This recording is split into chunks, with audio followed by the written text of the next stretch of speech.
بقر عید کا پہلا دن تھا۔ قربانی کے بعد ایک سیٹھ صاحب اپنے گھر کے صحن میں صوفے پر بیٹھے اپنی نگرانی میں اپنے بیٹے سے اپنے بھاری بھرکم اور مہنگے جانور کے گوشت کو مختلف حصوں میں تقسیم کروا رہے تھے۔ فلاں ران فلاں بہن کے لیے، فلاں گوشت بھائیوں کے لیے، فلاں سالوں کے لیے، اور سب سے اچھا والا گھر میں سالانہ بقر عید کی دعوت کے لیے۔ بیٹا والد کی رہنمائی کے مطابق گوشت الگ الگ کر کے رکھتا جاتا ہے۔ سیٹھ صاحب کی حویلی سے کچھ دور ایک چھوٹے سے کچے مکان میں سیٹھ صاحب کا ملازم اپنے 2 بچوں کے ساتھ رہتا تھا۔ چھوٹا بیٹا اس دن بہت خوش تھا۔ بڑا بھائی چھوٹے بھائی کی غیر معمولی خوشی دیکھ کر کہتا ہے، کیا بات ہے، آج تم کچھ زیادہ ہی خوش نظر آ رہے ہو۔ چھوٹا بھائی اپنے غیر معمولی خوشی کی وجہ بیان کرتے ہوئے کہتا ہے، بھائی میں خوش کیوں نہ ہوں، پورا سال انتظار کرنے کے بعد ان دنوں ہمیں گوشت کھانے کا موقع ملتا ہے۔ ابھی بابا کے نئے سیٹھ کی طرف سے گوشت آئے گا اور ہم اسے مزے مزے سے کھائیں گے۔ اسی درمیان باپ کے فون پر سیٹھ صاحب کی کال آتی ہے اور سیٹھ صاحب ملازم کو گوشت وصول کرنے کے لیے اپنے گھر بلاتے، ساتھ بڑے بیٹے کو بھی لانے کا کہتے ہیں۔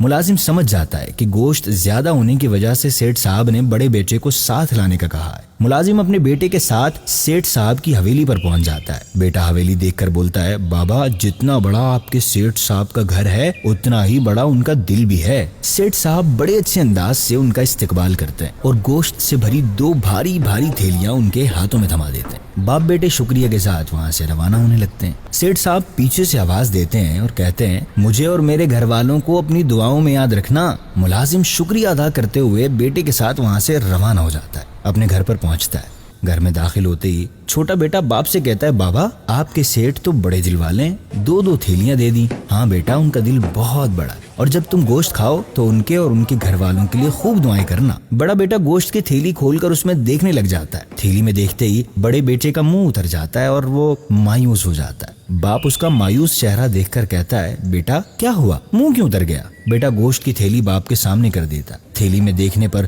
باپ کو اس تھیلی میں صرف ہڈیاں نظر آتی ہیں۔ باپ بڑے بیٹے سے کہتا ہے، بیٹا دوسری تھیلی میں دیکھو، کیا پتا اس میں صاف گوشت ہو۔ بیٹا ایک نئی امید کے ساتھ باپ کے ہاتھ سے تھیلی لے کر اس میں دیکھتا ہے تو اس میں چربی ہوتی ہے۔ چھوٹا بیٹا دونوں تھیلیوں میں صرف بنا گوشت کی ہڈیاں اور چربی دیکھ کر اپنے مایوس چہرے کے ساتھ باپ کو دیکھتا ہے اور کہتا ہے، بابا آپ کے سیٹھ صاحب واقعی دعا کے مستحق ہیں، اللہ پاک انہیں ہدایت دے اور ان پر رحم فرمائے۔ ہمارے پیارے آقا صلی اللہ علیہ وسلم نے فرمایا، لوگوں کے لیے بھی وہی پسند کرو جو اپنے لیے پسند کرتے ہو، جو اپنے لیے ناپسند کرتے ہو اسے دوسروں کے لیے بھی ناپسند کرو۔ مستحب اور بہتر یہ ہے کہ قربانی کے گوشت کے 3 حصے کیے جائیں۔ البتہ اگر کوئی شخص اپنے قربانی کے جانور کا سارا گوشت خود ہی رکھ لے تو اس پر کوئی گناہ نہیں، لیکن یاد رکھیں قربانی کا موقع اللہ پاک کی رضا حاصل کرنے کا بہترین موقع ہے۔ مستحقین میں گوشت تقسیم کر کے اللہ پاک کی رضا حاصل کیجیے۔